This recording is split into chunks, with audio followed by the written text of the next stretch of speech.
So, obviously, okay, as we're discussing here, there's some different things Dumbledore could have done that maybe we disagree with his decisions. I guess, who are some of the other characters that we look at in the book that... You feel conflicted about? Yeah. Because I think, I mean, they make a big deal, like, you're purposely supposed to feel conflicted about Snape, right? You know, at the end, that's a huge... Which I know you don't love the movies, but I feel like that is one of the scenes when they show... spoiler alert. I don't think we need to have spoiler alerts.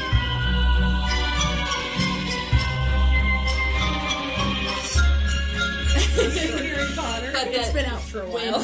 When Snape was shown to actually have been in love with Lily, I think those scenes, to me, were very powerful to just kind of show, like, the love that he continued to have. Because otherwise, it's like, why would he have done any of the things he did?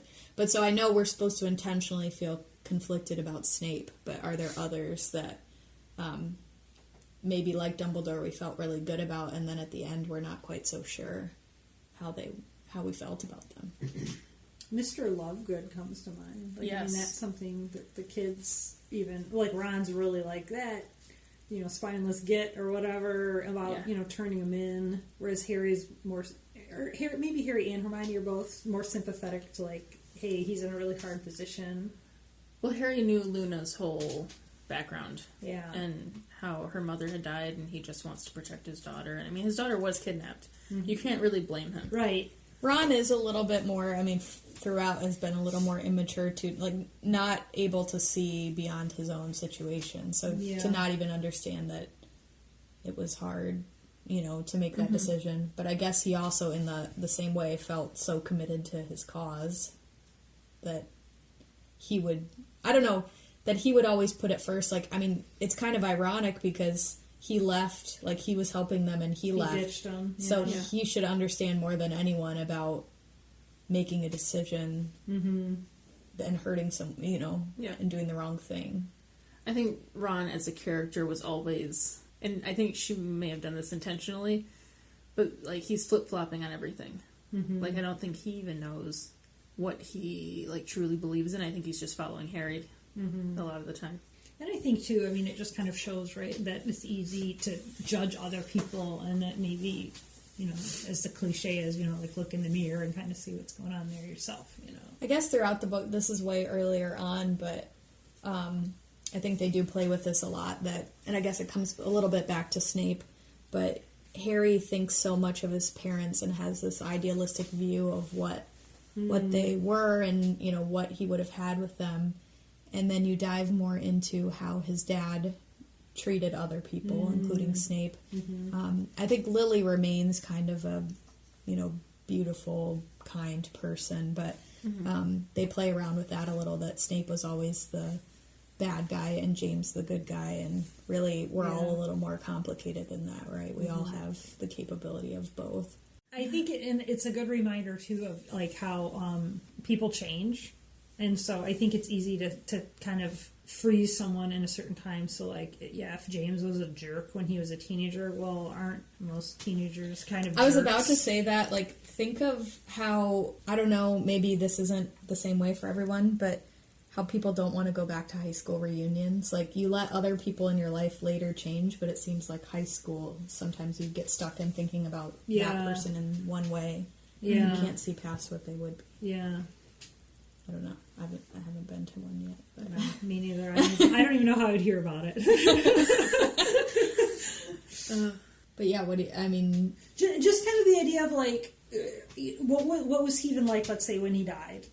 Like, was he still kind of a pompous jerk? Had he at that point kind of grown up a little bit and realized after, you know, being involved in Order of the Phoenix or whatever, you having a son, like, grow that? Yeah, I mean, you decide, like, okay, I got to take care of my wife, got to take care of my kid. Would James and Snape ever have reconciled in any way? Could they, if they were both in love with the same person? You know, the big questions. No, the big question is it actually love or is it lust?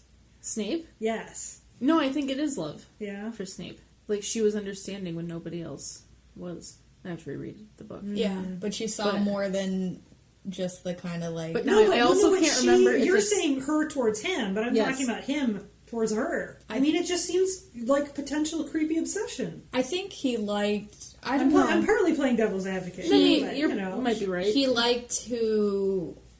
He wanted to be the person that she saw in him, I think.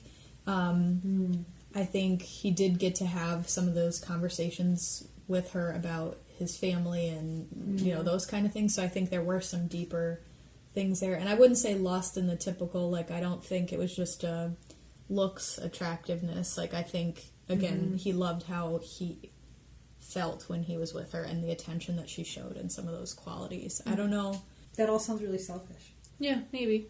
I don't think if they got together it would work out. It would be unhealthy. Because she probably didn't get the same things from him that he got from her. So it was like a... Yeah. I think that's friendship. probably... What was her... So she has two parents. And she's got her sister. Is that it? Yes. I mean, as far as we think hear in the so. book. So. Yeah, it's And they very just kind of had, entertaining. like, what, normal middle-class life or something? Or, I mean, I don't know if we're ever really told or what. Because I feel like, well, so if she lives near Snape and he's, like, got this really crap life, does that mean they're living, like, in a poor area? Or is she kind of, like, on one side of the tracks and he's on the other side of the tracks? Or what? I feel like I might just be remembering a fan film that I watched. But this is why I asked, because I feel like that's like another, I think, kind of key point that comes from this is like family of origin, the way you were raised has a profound effect on people. So Voldemort had an awful childhood, and it's like, I mean, yeah, when you become an adult, you make your own choices, and at some point, like, you just can't blame everyone else for whatever you're doing. But you also have to just, like, be sensitive to the fact that, like, he had a really crappy life. And, like, same with Snape, right? Now, he chose to, like, in the end, do the right thing. Took him a little while to get there. And then, you know, James was spoiled, so then he's a jerk, you know. But at the same time, like, not lacking in love. Whereas, like, Sirius had this strange... I mean, he was cared for but didn't fit in kind of family life. And so he ends up being, you know, what, rather vengeful and... And also rich. He was also rich. Yeah. Right. So it just kind of made me wonder, like, I guess I kind of assumed, like, and I don't know if I was just kind of putting this onto the story of Lily having this middle-class, loving family, you know, and then Harry obviously is raised by his aunt and uncle who are really crappy to him. But, I mean, he's... But at the same point, I always kind of wondered, like, she still took in... him. Yeah. And I mean, some of that, I know later what Dumbledore was Involved in that. Sending a howler. Yeah, but I feel like, I mean, still to do it. Because she could have been like, well, okay, Yeah. let's leave this kid on his own. Mm-hmm.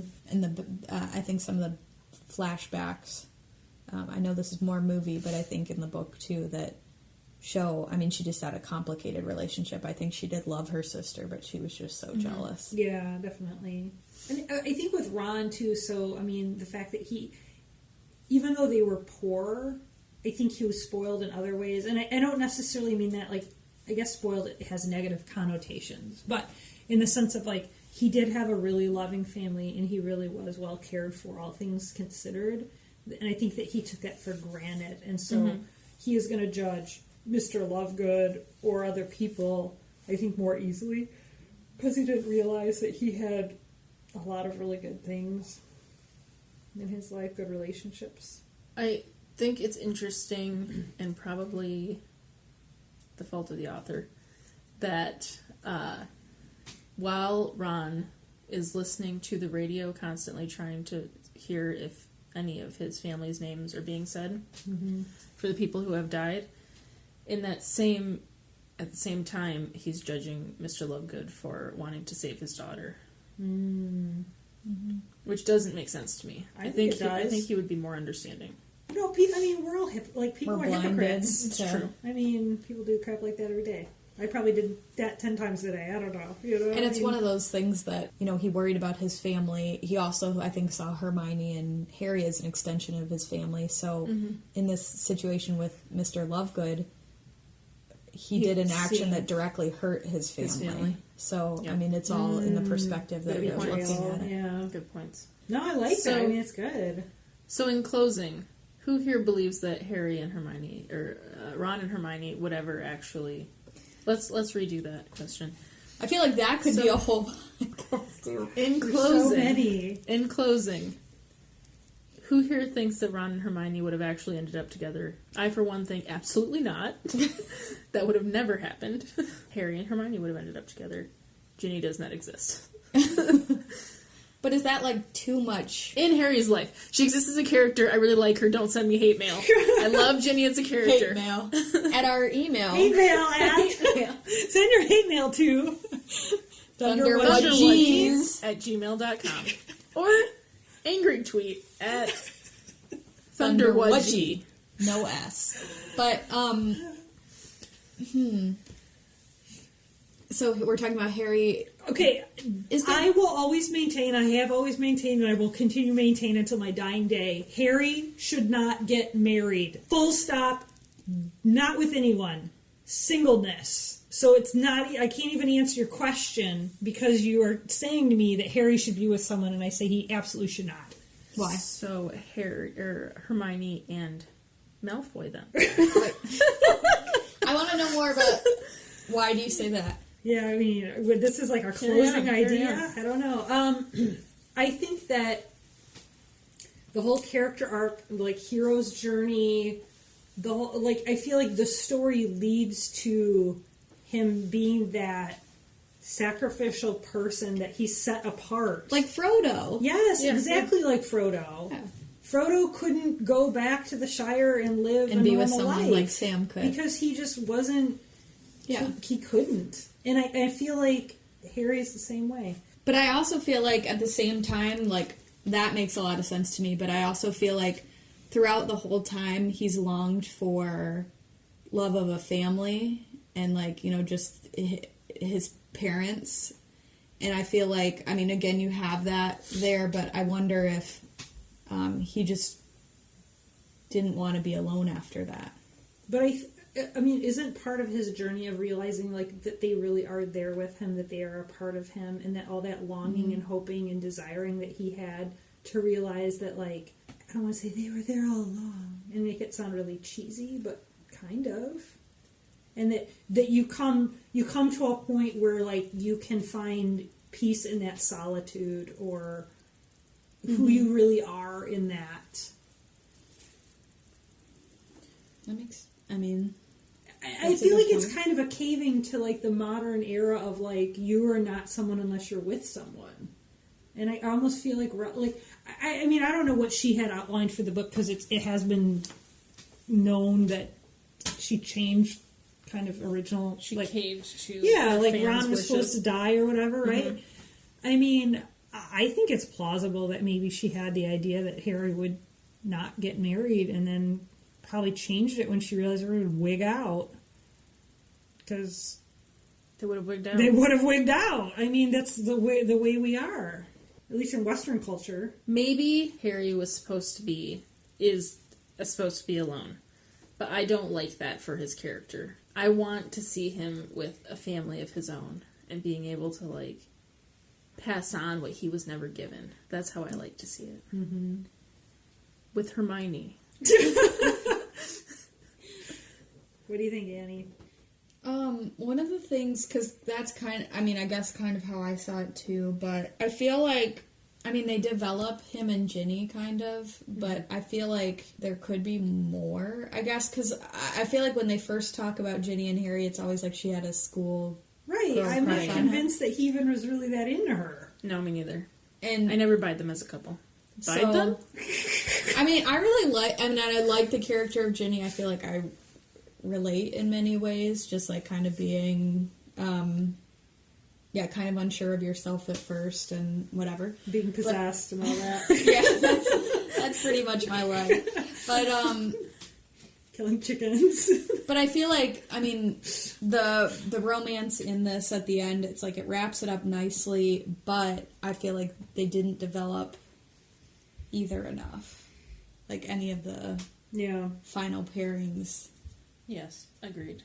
But But it was more convenient, I guess, for them all to end up together, and that they're... Yeah.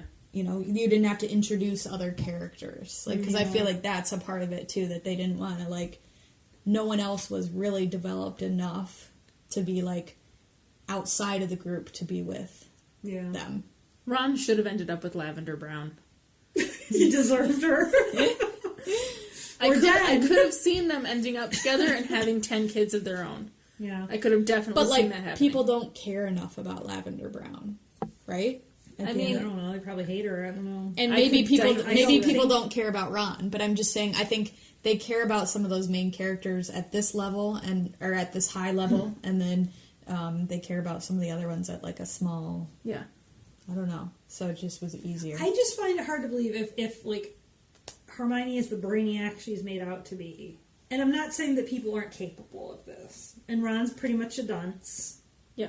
It's just, for that reason alone, it's pretty hard to imagine that relationship working. Because, like, Hermione wants to talk about stuff. I think that's true, but some people don't want to be, like, they like knowing the most. They like that feeling. She doesn't strike me as that type. I guess you're right.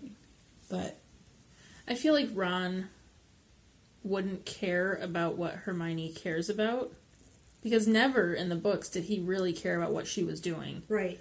Or like spew or saving, anything. Right.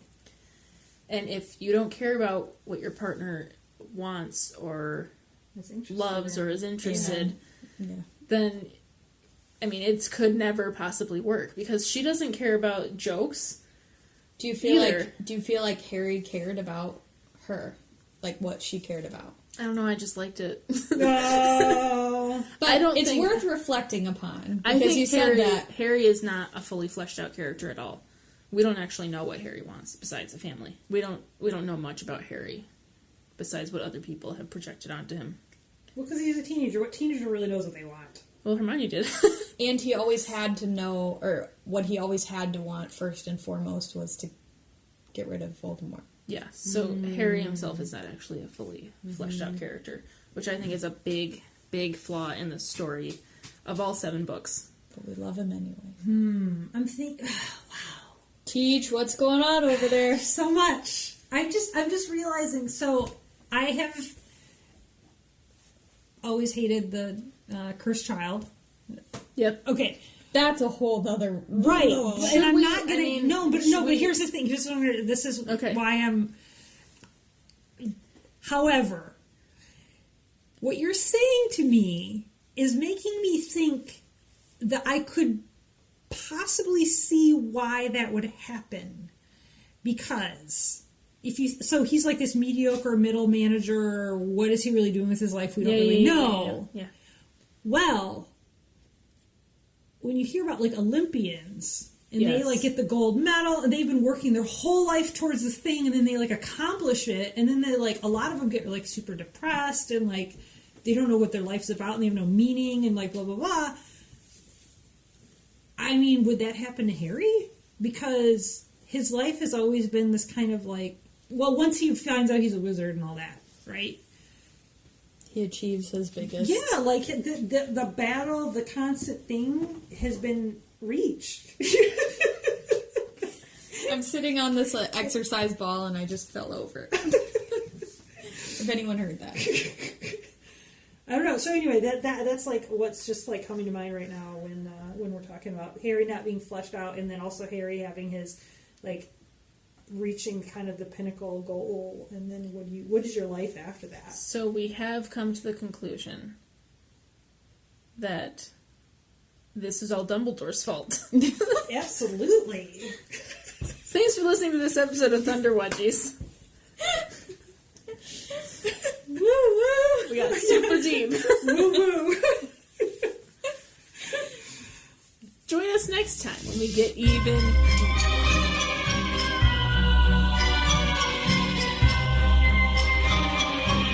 Thunderwudgie is hosted by Reese, Annie, and Teej. We're at Thunderwudgie on Twitter, and you can send us an email via thunderwudgies@gmail.com. Thanks for listening.